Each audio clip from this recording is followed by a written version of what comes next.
Vamos a la actualidad. Vamos a conversar del CAE, vamos a conversar de esta tensión por esta condonación del CAE, por los dichos de la presidenta del PS, ofertón y pauteo a Boric, con la presidenta de la Comisión de Educación de la Cámara, Emilia Schneider, quien está con nosotros, diputada. Hola, diputada, Julio César, un gusto. ¿Cómo está usted? Bueno, primero que todo, ¿hay tensión por esta condonación del CAE o no en el grupo oficialista, le vamos a llamar, en el sector oficialista? Yo descartaría la tensión, la verdad. Creo que se ha pronunciado, más allá de declaraciones altisonantes, transversalmente todo el oficialismo a favor de avanzar en precisamente este proyecto que ha estado trabajando el gobierno por harto tiempo, para terminar con los abusos de los créditos por estudiar y darle a la educación superior un nuevo mecanismo de financiamiento. Entonces yo creo que la verdad acá se ha especulado mucho, se ha intentado armar ciertas polémicas, ciertas tensiones dentro del oficialismo, pero yo lo quiero descartar de plano. En la mañana, a propósito también de las declaraciones de la ministra Toá, se intentó armar una polémica cuando realmente luego la vocera de gobierno aclara que aquí no estamos sacando la palabra condonación, sino más bien poniendo el énfasis en otro lado y diciendo claramente que no podemos adelantar detalles de la propuesta antes de que sea presentada. Entonces yo descartaría que haya algún tipo de tensión dentro del oficialismo. Creo que estamos todas y todos detrás del programa de gobierno, detrás del presidente y detrás de esta importante reforma también. Pero se ha hablado mucho de ofertón, se ha hablado mucho de artimaña de campaña. ¿Cómo lo ve usted eso? Yo eso también lo descarto. La verdad, podríamos decir que hay eventos electorales antes de cualquier anuncio del gobierno, porque en este gobierno nos han tocado eventos electorales todos los años.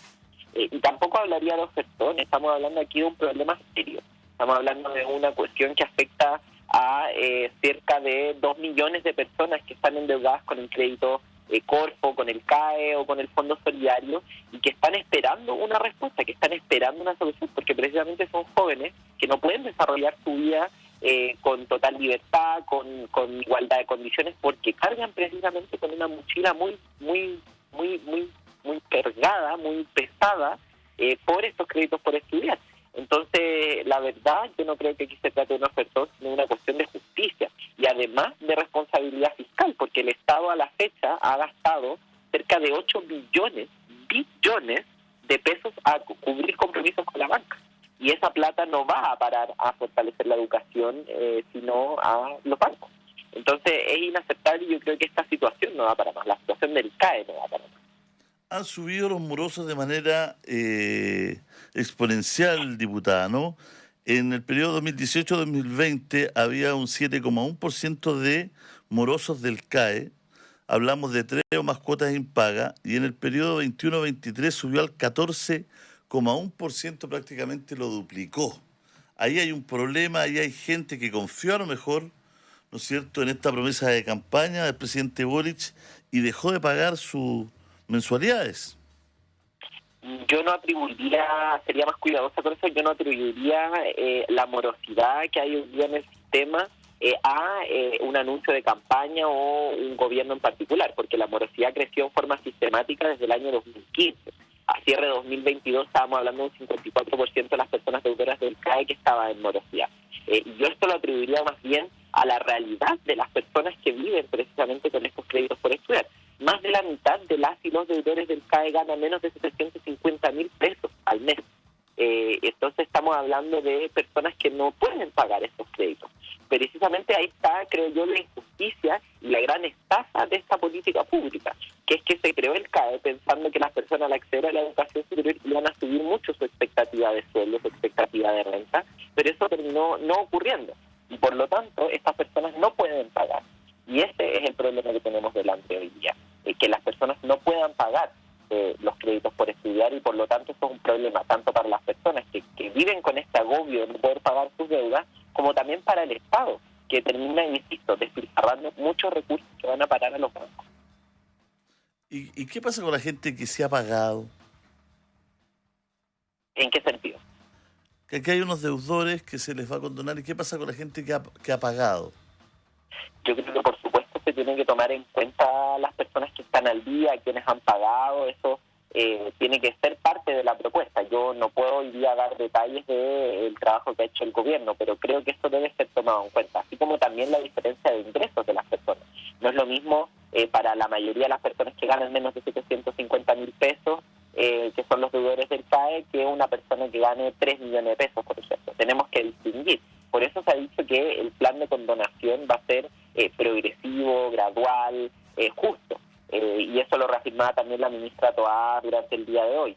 Esto tiene que tener distintos principios que guíen un plan de condonación y, por cierto, el nuevo mecanismo de financiamiento. Pero yo creo que se tiene que tomar en cuenta a la hora de pensar este plan de condonación, a la hora de pensar este alivio a los deudores, cuánto han pagado, porque sin duda hay que reconocer ese esfuerzo. ¿Para cuándo podría salir humo blanco? El compromiso que han ratificado el ministro Martel, la ministra Vallejo, la ministra y todo el gobierno es que el proyecto se va a presentar en septiembre de este año. En septiembre de este año ya tendríamos una buena noticia para cerca de esas 2 millones de familias que son deudoras de los créditos por estudiar. De ahí dependerá de los tiempos que tengamos en la tramitación, cuánto nos demoremos en ponernos de acuerdo y en poder avanzar dentro del Congreso, porque esto va a ser un proyecto de ley. ¿Y ahí usted cree, más allá de los dime y diretes, de que es ofertón, que es campaña, que esto ya usted cree que hay una transversalidad más allá del grupo oficialista, sino que de la clase política, por dar una solución a estos créditos? Yo creo que sí. Yo creo que hay una voluntad bastante transversal y un reconocimiento bastante transversal de este problema. Te cuento una anécdota de la Comisión de Educación. Hace un par de semanas atrás, un diputado de derecha ofició al Ministerio de Educación solicitando una solución para las y los deudores de los créditos por estudiar y solicitando que se presentara pronto el proyecto de ley. Además, hemos presentado varias resoluciones que son acuerdos que toma la Cámara de Diputados y Diputadas en la sala, solicitando al Ejecutivo presentar un proyecto de ley que tenga un plan de condonación y un nuevo mecanismo de financiamiento para la educación superior, y estos se han aprobado con amplia mayoría. Además de que en los gobiernos anteriores, tanto de Piñera como de Michelle Bachelet, se presentaron proyectos para intentar hacerse cargo de la situación del CAE y de los créditos por estudiar. Entonces, este no es un problema nuevo, es un problema transversal que distintos gobiernos han reconocido, que distintos sectores han reconocido y en los cuales yo creo hay voluntad para avanzar. Así que la verdad yo lo veo con buenos ojos en ese sentido. Por cierto, podemos tener matices en los detalles. La conversación va a tener que darse cuando ya tengamos el proyecto sobre la mesa y la información sobre la mesa, pero la verdad es que yo veo en términos de objetivos y de principios, de darle una solución a los deudores de los créditos por estudiar, la verdad, un acuerdo bastante transversal. Muchas gracias, diputada. Un abrazo. Muchas gracias por conversar con nosotros. Muchas gracias, Julio César. Un abrazo para quienes nos escucharon. Ahí está la presidenta de la Comisión de Salud de la Cámara conversando con el Podría Ser